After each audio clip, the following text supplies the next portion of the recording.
Good morning everyone. Welcome to my YouTube channel. So this is my second session और आज भी हम इसमें antonyms को ही कवर करेंगे. Antonyms as we discussed in the first session are the opposites, the words with opposite meanings. So जो सबसे पहले हम word discuss करेंगे वो क्या है? Acquit. अब acquit हम किसको कहते हैं? जो कि अदालत की तरफ से किसी दोषी को निर्दोष करार करना. When a court of law declares an accused to be not guilty, तो हम उसको क्या कहते हैं? एक्विट. कि उसको अदालत ने क्या कर दिया? एक्विट कर दिया. और इसका जो ऑपोजिट है वो क्या है? कन्विक्ट. कन्विक्ट का मतलब क्या है? जब अदालत की तरफ से, जज की तरफ से ये कह दिया जाता है that this accused is guilty, कि इसने वाकई ये जुर्म किया है, तो वो क्या हो जाता है? Convict. And this both are, acquit and convict are verbs. इसी की जो नाउन फॉर्म है वो क्या है? एक्विटल. और इसकी जो ऑपोजिट है, जो इसका एंटोनिम है वो क्या है? Conviction. So acquittal and conviction. Acquittal क्या होता है? जब अदालत की तरफ से किसी को निर्दोष करार किए जाने को क्या कहते हैं? एक्विटल. जैसे हम पुरानी मूवीज़ में देखा करते थे, जो ब्लैक एंड वाइट मूवीज़ होती थी, उनमें हम कई बार देखा करते थे कि ये कहा जाता था कि अदालत मुजरिम को बाइज्जत बरी करती है. सो ये जो वर्ड बरी है यही क्या है? एक्विटल. और अगर अदालत उसको कहती है कि इसने ये जुर्म किया है, तो वो क्या है? कन्विक्शन है. और कन्विक्शन के बाद साथ में ही जज क्या सुना देते हैं? सज़ा सुना देते हैं, सेंटेंस सुना देते हैं. Okay, so acquittal and conviction. So जो नेक्स्ट वर्ड है वो क्या है? एलाई. अब एलाई क्या होता है? जैसे कि suppose a war is going on and the two countries have signed a treaty. कोई उन्होंने संधि साइन की है that they will help each other during the war, then both are allies. सहयोगी मुल्क, सहयोगी कंट्रीज, वो क्या हैं? एलाइज हैं. और इसका ऑपोजिट क्या है? एनिमी. इसी तरह से जो एलाई है वो इवन जैसे पॉलिटिकल पार्टीज़ होती हैं, जैसे जो एक दूसरे को सपोर्ट करती हैं, वो अलग अलग पार्टीज़ पर एक दूसरे को सपोर्ट कर रही हैं, तो वो क्या है? एक दूसरे की पॉलिटिकल एलाइज हैं. और इसका ऑपोजिट दुश्मन, एनिमी, जो किसी के खिलाफ काम करता है, वो क्या हो जाता है? एनिमी. इवन जैसे हम ये भी कह सकते हैं कि जैसे कोई वर्क प्लेस पे दूसरे को सपोर्ट करता है, तो वो उसका क्या हो जाता है? एलाइग हो जाता है. इवन फैमिली में भी जो हमेशा किसी की साइड लेता है, सपोर्ट करता है, तो हम क्या कहते हैं? That I have got an ally in my brother, कि वो हमेशा मुझे सपोर्ट करेगा. और इसका ऑपोजिट क्या है? Enemy. Next word is artificial. Artificial means man made. जैसे हम कहते हैं आर्टिफिशियल ग्रास, आर्टिफिशियल हनी. और इसका ऑपोजिट क्या है? नेचुरल, जो कि कुदरत की तरफ से है. Again natural grass. Clear. Next word is alive, जिंदा. और इसका ऑपोजिट क्या है? डेड, मरा हुआ. So alive and dead, and both are adjectives. Next word is abundant. Abundant क्या होता है? जो चीज़ काफ़ी मात्रा में पाई जाती है, पर्याप्त मात्रा में जो पाई जाती है, काफ़ी है, उसको हम क्या कहते हैं? अबंडेंट. और इसका जो ऑपोजिट है वो क्या है? स्केर्स. स्केर्स का मतलब क्या है? जो कि चीज़ कम मात्रा में पाई जाती है. जैसे हम कहें कि water is abundant in this area and water is scarce in this area, की कम मिलता है, तो वो क्या है? स्केर्स हो जाता है. Next is better. अब बेटर क्या है? जो चीज़ पहले से बेहतर है, वो क्या है? बेटर. और वर्स क्या है? जो चीज़ पहले से बदतर है, तो उसको हम क्या कहेंगे? कि ये क्या है? वर्स है. नेक्स्ट देखो, नेक्स्ट वर्ड इज़ ब्लेस और ब्लेसिंग. अब ब्लेस क्या है? किसी को आशीर्वाद देना, किसके लिए अच्छा बोलना, वो क्या है? ब्लेस. ब्लेसिंग भी आशीर्वाद है. और कर्स का मतलब क्या होता है? श्राप. और कर्स का जो वर्ब फॉर्म है वो भी कर्स है, और जो नाउन है वो भी क्या है? Curse. That is why bless and blessing both have the same antonym and that is curse. किसी को श्राप देना क्या है? Curse. Next word is barren. अब बैरन क्या है? जो जगह उपजाऊ नहीं है, बंजर है, उसको हम क्या कहते हैं, बैरन। और फर्टाइल क्या है, उपजाऊ। So barren, fertile. Next word is begin, शुरू करना। एंड मीन्स ख़त्म करना। Next is benevolent and malevolent. So benevolent का मतलब क्या है, ऐसा व्यक्ति जो कि दूसरे का भला चाहता है और भला करता भी है। जैसे हम कहते हैं ना, वो he was a benevolent ruler, कि वो किस तरह का राजा था, जो कि दूसरों का भला करता था, दूसरों का भला चाहता था और करता था।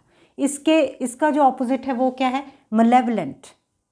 सो मलेवलेंट क्या होता है, जो कि हमेशा दूसरे का बुरा ही चाहता है, हर किसी का बुरा चाहता है, और जब उसको मौका मिलता है तो वो बुरा करता भी है, तो वो क्या है, malevolent. And both are adjectives.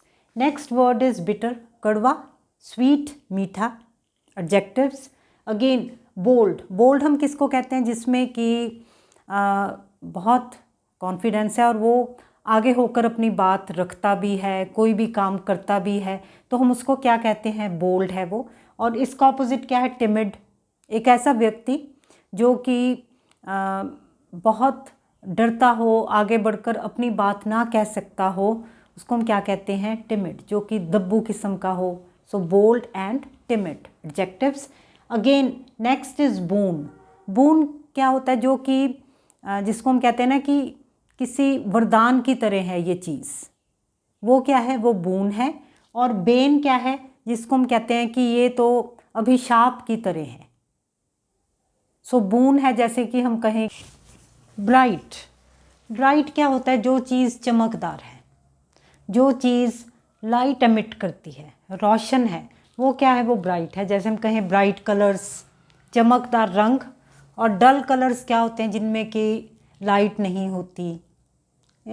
इसी तरह से जैसे हम कहें कि he has a bright mind and the other person has a dull mind, जो कि तेज़ी से काम नहीं करता।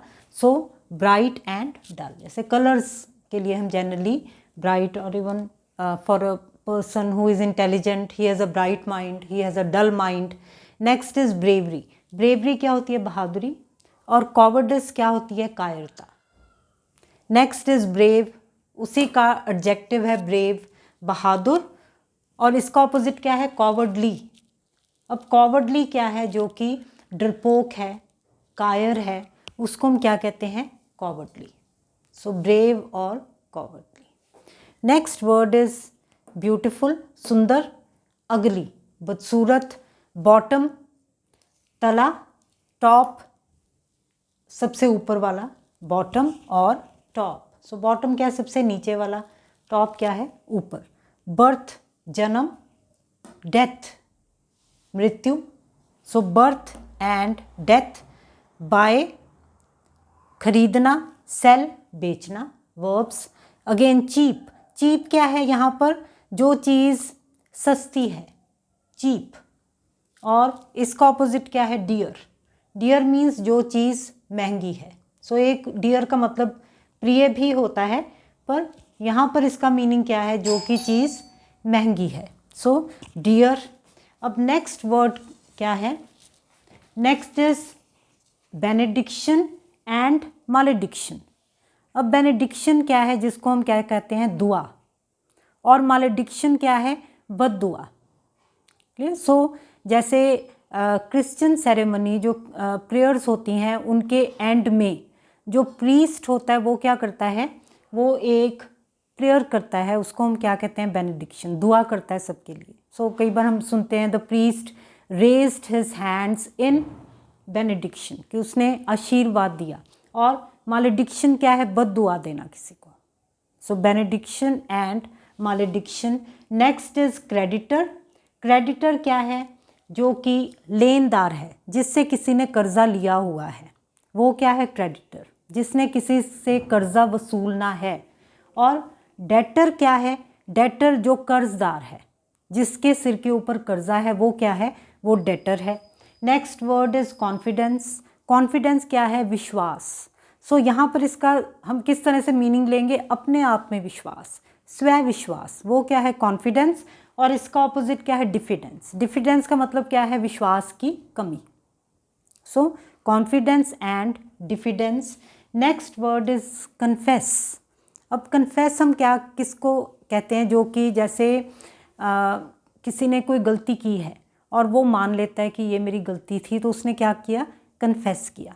और ये क्या है, एक वर्ब है। और डिनाई क्या है, जब कोई इनकार कर देता है, साफ साफ मुकर जाता है कि मैंने ये गलती नहीं की, मैंने ये जुर्म नहीं किया, तो उसने क्या कर दिया, डिनाई कर दिया। सो कन्फेस क्या है कि दोषी द्वारा अपना जुर्म कबूल करना, वो क्या है कन्फेस। और डिनाई क्या है कि मना कर देना, मुकर जाना कि मैंने ये काम नहीं किया। नेक्स्ट वर्ड इज़ कमांड, हुक्म देना, ऑर्डर करना। जैसे जो आर्मी का जो जनरल है या जो भी कमांड कर रहा है किसी टुकड़ी को, वो क्या करेगा, कमांड करेगा, ऑर्डर करेगा। और इसका ऑपोजिट क्या है, obey. And both are being used as verbs here, कि मानना। ठीक है। Next is concord. कनकॉर्ड का मतलब क्या होता है, वो वाली स्थिति जिसमें कि आपस में समझ हो, सद्भावना हो। जैसे दो मुल्कों में कनकॉर्ड हो, दो फैमिलीज़ में कनकॉर्ड हो, फैमिली मेम्बर्स में आपस में कनकॉर्ड हो, सद्भावना हो, हार्मनी हो, उसको हम क्या कहते हैं, कनकॉर्ड। और डिस्कॉर्ड क्या है, जिसको हम कहते हैं कि कला, जिसको हम कहते हैं कि जहाँ पर सद्भावना की कमी होती है, हमेशा लड़ाई झगड़ा रहता है, तो हम वो क्या कहते हैं, उसको हम क्या कहेंगे, Discord. Next word is commend. Commend का मतलब क्या होता है, जब किसी को पब्लिकली सराहा जाता है। कोई पोएट भी हो सकता है, किसी ने भी कोई अच्छा काम किया है और उसको पब्लिकली अगर उसको ऑफिशियली उसको सराहा जाता है, उसकी तारीफ़ की जाती है उसके काम की, तो उसको हम क्या कहते हैं, कमेंट। और कंडेम भी क्या है, जब पब्लिकली किसी को कहा जाता है कि किसी को ये कहा जाता है कि इसने ये बहुत ही बुरा काम किया है, तो वो क्या है, कंडेम। जैसे कि the government condemned this act of terrorism, या जैसे इंडिया अगर कोई और कंट्री में कोई बुरी बात हुई है, तो वो क्या उसको कहेगा कि हमने इसको कंडेम किया, इसको गलत कहना पब्लिकली। इसी तरह से ना, what is the meaning of course. अब कोर्स भी एक एडजेक्टिव है। कोर्स का मतलब यहाँ पर एक तो है कि कोई चीज़ जैसे मोटी मोटी पीसी जाती है, तो उसको हम क्या कहते हैं, कोर्स। सपोज़ हमने कोई चीज़ में बड़े बड़े ढेले भी हैं और उसके जो पार्टिकल्स हैं वो बड़े बड़े हैं, तो वो क्या है, वो कोर्स है। और फाइन इसका ऑपोजिट है। फाइन क्या है, बहुत बारीक। जब किसी चीज़ को बहुत बारीक पीसा गया तो वो क्या है, वो फाइन पाउडर बन गया। और कोर्स क्या है, जब उसको मोटा मोटा सा पीसा गया, तो वो क्या है, फाइन। और भी क्या मीनिंग होता है कोर्स का, जैसे हम कहते हैं कोर्स बिहेवियर, जो कि बिहेवियर सभ्य नहीं है, अच्छा नहीं है, तो वो क्या है, कोर्स बिहेवियर। और फाइन बिहेवियर क्या है, सभ्य, जो कि अच्छा किसी का व्यवहार हो। सो उसके लिए फिर हम क्या कह सकते हैं, फाइन बिहेवियर। बट अदरवाइज इसको ऐसे याद रखो कि मोटा मोटा सा जो चीज़ पीसी गई है वो कोर्स है, और फाइन क्या है, बारीक पीसी हुई कोई चीज़, उसको हम क्या कहेंगे कि वो क्या है, एक फाइन पाउडर है। So I hope you have liked today's session, and if you have liked it, please give it a like, and please subscribe to this channel of mine, because we'll be doing many such sessions in future. Thank you very much.